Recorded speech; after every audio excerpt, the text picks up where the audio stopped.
ওমরা ভিসার কার্যকারিতা ৩ মাস থেকে কমিয়ে ১ মাস করা হয়েছে। নতুন নিয়ম অনুযায়ী ভিসা ইস্যুর তারিখ থেকে ১ মাসের মধ্যেই সৌদি আরবে প্রবেশ করতে হবে।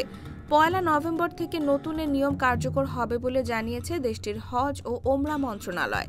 তবে দেশে প্রবেশের পর অবস্থানকাল আগের মতোই ৩ মাস বহাল থাকছে।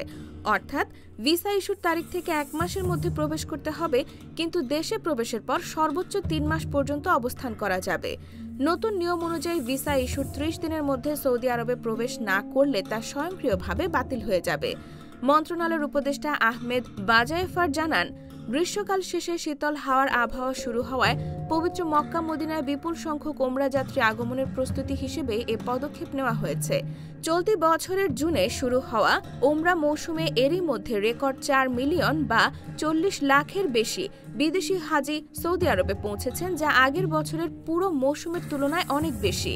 বিশ্লেষকরা বলছেন, ওমরা পালনকারীর এ অভূতপূর্ব প্রবৃদ্ধি বিশ্বজুড়ে মুসলমানদের মধ্যে পবিত্র ভূমি সফরের আগ্রহ বাড়ারই প্রমাণ বহন করছে।